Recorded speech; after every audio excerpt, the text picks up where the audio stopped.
All right. So before we get into the actual meat of this question, LSU has not won a season opener since 2019. Okay. 2019 is the last time they won a season opener. That was the year that they won the Natty. All right. Brian Kelly has not won a season opener with LSU. Despite that, obviously, they have rebounded. And last year, we even asked at one point, we asked, is Brian Kelly's rebuild ahead of schedule, or should we pump the brakes on that? Now, most of us said pump the brakes on that. We got a lot of hate for that. You go to TikTok, we got introduced to LSU fans in ways that we didn't really care to. We were told STTDB, and I'm not going to go into that. But at this point, I think we might need to ask ourselves maybe an even more important question, and that is, has Brian Kelly hit a wall? And what I mean by that is, have we seen the most that he can accomplish with elite talent at LSU? And I'm not even just talking about LSU here, but we've got a body of work with him at Notre Dame as well to look at this. I mean, if he didn't get it done last year with Jaden Daniels, Heisman winner, elite level quarterback, will it ever happen? Um, Matt, let's start with you first. What are your thoughts on this? Well, just to give everybody a little bit of context, I went back and I looked up which teams that they've played in their season openers. So 2020 it was Mississippi State, UCLA in 2021, Florida State in 22 and 23, and then USC in 24. When you look at that slate of teams, Mississippi State in 2020, UCLA, no, Florida State, kind of, yeah, and then USC kind of as well. As far as has he hit a wall? I think it's a little too early to say that. We keep waiting for LSU to take it to the next level since they hired Chip Kelly, and Brian Kelly. it's just not. Or sorry, Brian Kelly. I keep saying Chip Kelly for some reason. Logical. Yeah, it's the Kelly's throwing me off. Um, we're waiting for him to get there, and we haven't seen it yet.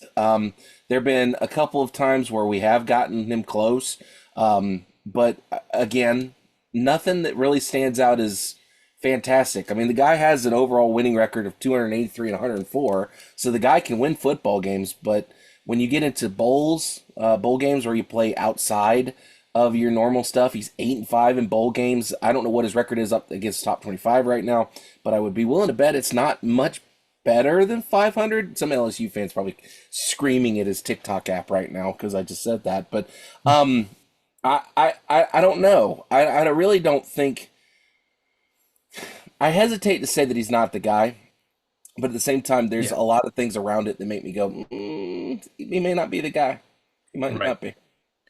Well, winning allows people to forgive a lot, and but Jesse, has Brian Kelly and his family, have they Oh enjoyed all the God. success that they're going to have at LSU, or are we? Um, I don't know.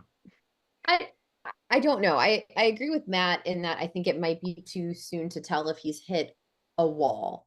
His resume out of Notre Dame compared to what you hope you're hiring, right? And that would be a national championship winning coach was not as impressive. Now, Notre Dame fans are probably disagreeing with me. LSU fans might be disagreeing with me. I don't think Brian Kelly's resume coming out of Notre Dame was as as stellar as you would want.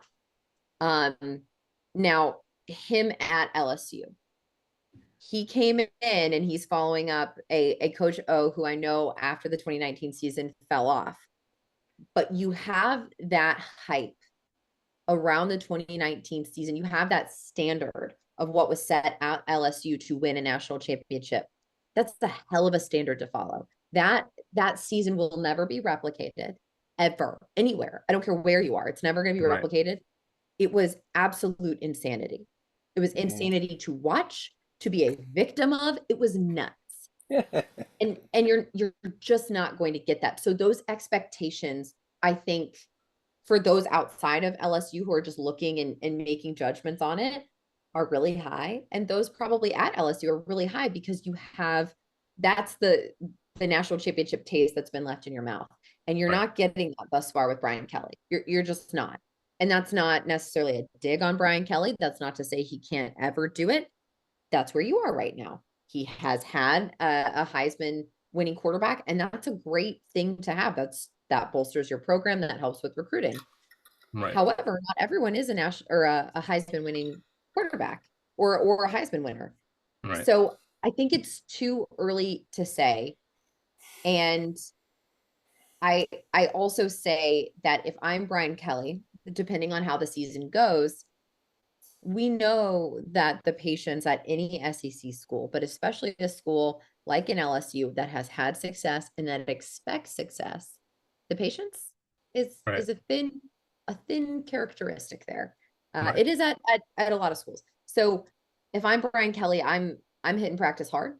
I'm making sure these young men are going to perform, and I'm trying to figure out how we can become a successful program, and one that now you can't rely on saying, hey, we won the division. There are no more divisions. So Right. you really have to make a splash, because winning the West is no longer something that's going to hold your job. I don't know that he's hit a wall, but I'm just throwing out thoughts at this point. So I Yeah. think we'll see. But expectations are high for Brian, and I'm sure he's feeling anxious. Yeah.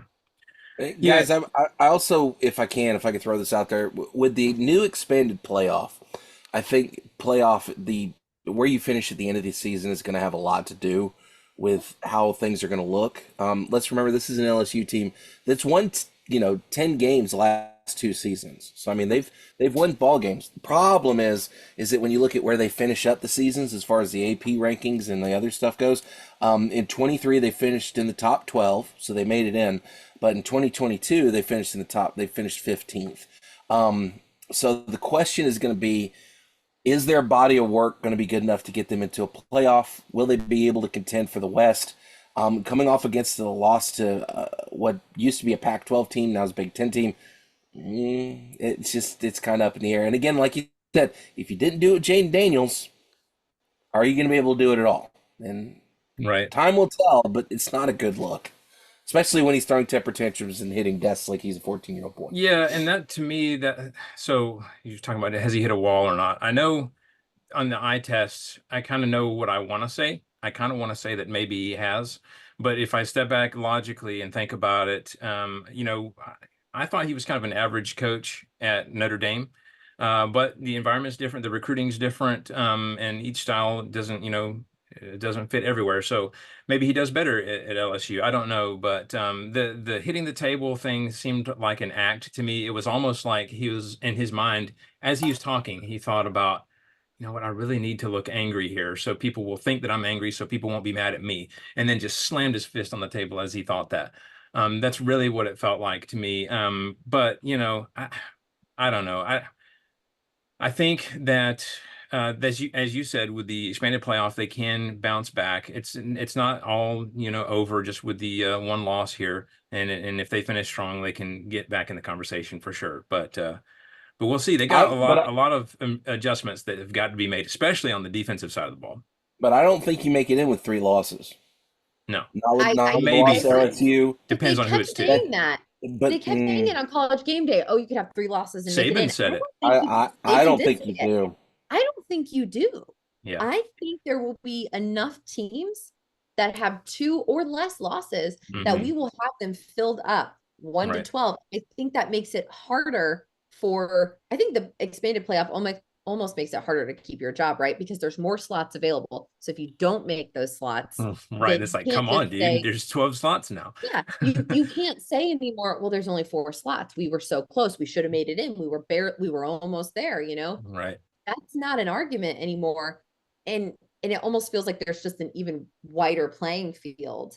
I don't know that a team gets in with 3 losses. I really don't think that that's the thing. And calm down. I'm not saying LSU is going to have 3 losses. That's not what I'm saying at all. This is an overarching playoff critique. Discussion. Yeah. Yeah. I don't think a team gets in with 3 losses. I disagree with Nick Saban on this, which hurts. Yeah. Telling you. Well, with him being on game day now, it's bound to happen more and more because he's going to be sharing opinions like that. So let's remember, guys, that this is an LSU team that has to play Ole Miss at home. They got to go to Arkansas. They got to go to Texas A&M, and then they got to play Alabama and Florida to wrap up the regular season. They have a tough schedule.